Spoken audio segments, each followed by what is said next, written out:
Welcome back here to Live Now from Fox Live Now. Look there in New York City, right outside of the Fox News World headquarters in Midtown Manhattan. Well, remember, along with announcing that partnership with faith-based organizations just last week, New York City Mayor Eric Adams floated the idea of eventually housing thousands of migrants in private dwellings and paying landlords and homeowners to do so. He said, quote, "It is my vision to take the next step to this faith-based locales and then move to a private residence." He says we can take that $4.2 billion or $4.3 billion maybe now that we potentially have to spend, and we could put it back in the pockets of everyday New Yorkers, everyday houses of worship, instead of putting it in the pockets of corporations, and some of those corporations come from outside our city. So let's talk about that idea that was floated by New York City Mayor Eric Adams as the Big Apple still confronts this huge problem, this huge question of this influx of illegal migrants coming from southern border states to resettle there in places like New York City. We want to do that right now with real estate attorney Pierre Debbas. He joins me right now to discuss all of that. And Pierre, thanks so much for being with us. So I used to live in New York for about 4 years. I had roommates, and I know that some landlords, essentially, you cannot, and it was in the contract, operate your apartment as a pseudo Airbnb, if you will, to have people kind of come and go without the landlord's notice. And so is that kind of what's happening here, this idea that was floated by Mayor Eric Adams? Is it even feasible? You know, Andrew, there's a number of legal issues surrounding this idea. Put aside it being one of the most asinine ideas I've ever heard in all my years of living and working in New York City by a politician, which in New York, that's saying a lot. But legally speaking, you know, once a occupant of a property occupies that unit or that property for 30 days or more, you can't change the locks and just lock them out of the apartment, right? They have access, they have legal rights to use and occupancy of that space. Now, what you're talking about is prohibitions in a lease. And you're right, many leases will contain something that prohibits a tenant from just subletting rooms to whoever they want. Landlord generally wants to know who's going to be occupying those spaces. But, you know, the biggest flaw in this whole concept, besides, you know, the obvious in terms of, you know, potential crime, safety issues, is what rights do these tenants have by law if their occupancy lasts more than 30 days? How do you evict them? The city's paying the rent, right? So who's your legal recourse against? How long are these terms for? I mean, I think the mayor was really speaking off the cuff on this without having put much thought into it, because once you put any little bit of thought, you realize how absurd of a concept that this is. Yeah, because we did see this issue kind of play out when you're talking about the length of time some of these illegal migrants can stay in places like hotel rooms, for example.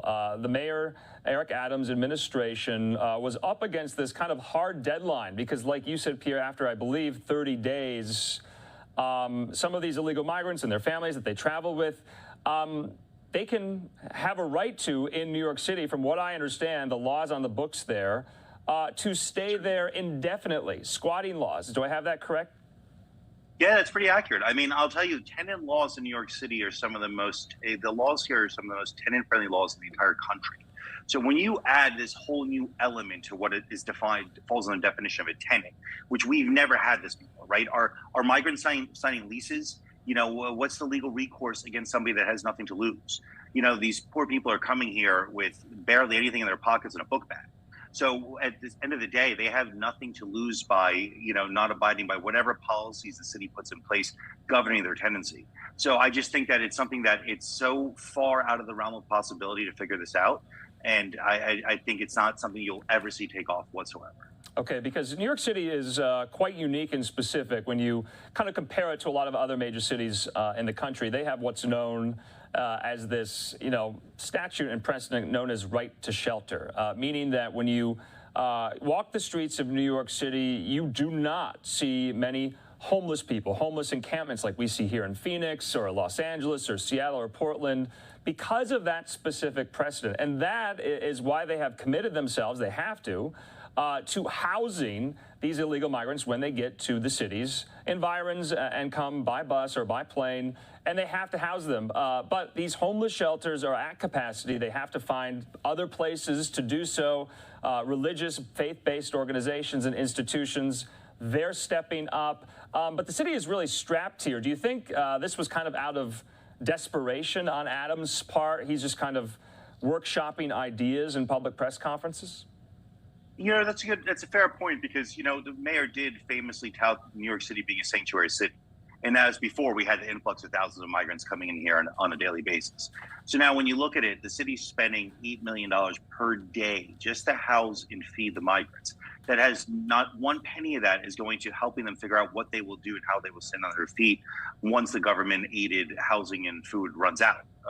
And at the end of the day, the city of New York is estimating that it's going to be around $4.5 billion to address this issue from when the inception of it in April 2022 through April 2024.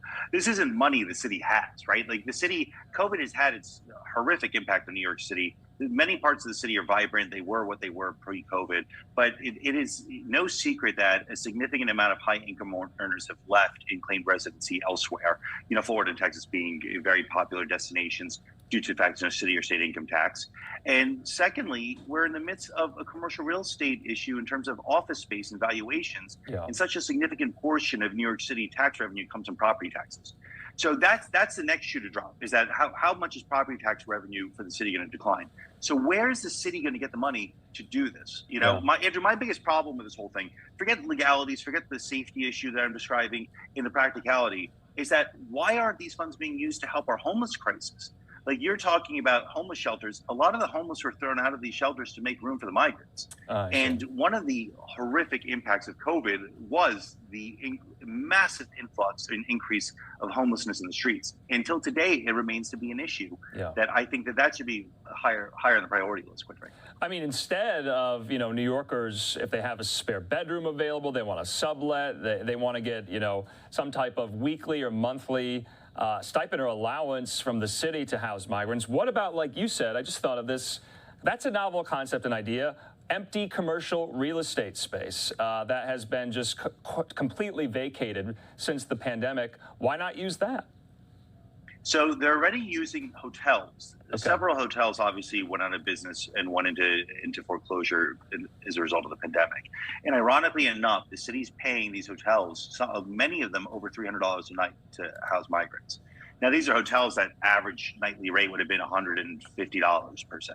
So these hotels are getting a significant premium for taking on the migrants, but that money that they're receiving from the city is keeping them out of foreclosure. It's keeping them afloat. These were defunct hotels, essentially. Now, office space, that's far more difficult of a conversation, and mainly because we haven't had any buildings that are completely vacant, and we haven't had any keys thrown to the banks yet. Okay. So we have not seen the bottom of the office market yet in terms of distress. Yeah. But we have in hotels, which is why I think the city started off that way, going down that route. Also adding to the fact that these are properties that are meant for habitability.